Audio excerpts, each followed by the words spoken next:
बच्चों, कैसे हो।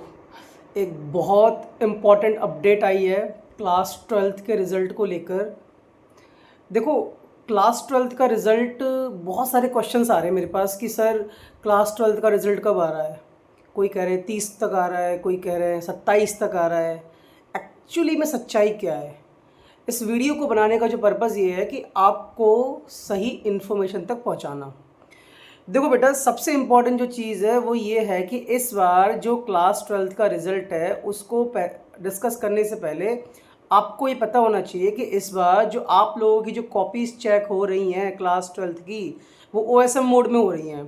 ठीक है, तो CBSE ने सर्कुलर जारी किया था और 2026 का सर्कुलर ही है, और उसमें साफ साफ कहा गया था कि इस बार क्लास ट्वेल्थ की जो शीट्स हैं वो OSM मोड या हम इसको ऑनलाइन मोड में भी कंसिडर कर सकते हैं, वैसे चेक हो रही है। अब सबसे इम्पोर्टेंट चीज़ जो हमें समझनी है, देखो हिस्ट्री का जो पेपर था वो 30 मार्च को था। ठीक है, अब 30 मार्च को हिस्ट्री का पेपर था, और अगर कोई आपसे ये कह रहा है कि बेटा 25 अप्रैल तक, 15 अप्रैल तक, 27 अप्रैल तक क्या रिज़ल्ट आएगा, तो बिल्कुल नहीं आएगा, क्योंकि रिज़ल्ट को बनने में टाइम लगेगा। और दूसरी बात, जो OSM मोड है वो हमारे लिए बिल्कुल न्यू है। जितने भी टीचर्स हैं आपके लिए बेटा, जो कॉपीज़ चेक कर रहे हैं उनके लिए ये बिल्कुल नया है।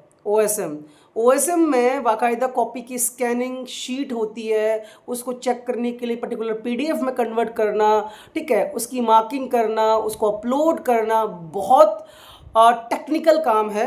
और अच्छी बात यह है कि आपके लिए ये जो OSM अप्रोच है आपके लिए बेनिफिट वाला है, इससे आपके अच्छे मार्क्स आने के चांसेस हैं। तो सबसे बड़ी बात यह है यहाँ पर कि बेटा, रिज़ल्ट अगर आपका देर में आ भी रहा है तो खुशी और अच्छे मैनिफेस्ट करने का टाइम है। So this is the right time to manifest your right score, desired score जो आप चाहते हो। ठीक है, इसके अलावा मैं कुछ आपको अपडेट दे दूं कि रिसेंट में जो अपडेट है, सबसे पहले हम बात करते हैं CBSE का क्या कहना है इस पर।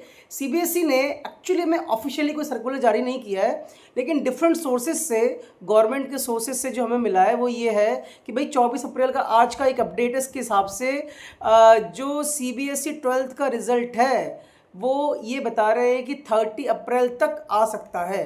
लेकिन ये जो पर्टिकुलर सोर्स है ये डायरेक्टली जो संयम भारद्वाज हैं, एग्ज़ाम कंट्रोलर CBSE के, उनके तरफ से कोई ऑफिशियल अपडेट नहीं है। तो इसका मतलब ये है कि इस तरीके के अपडेट को हम हमेशा 15 डेज़ के मार्जिन में काउंट करते हैं। मतलब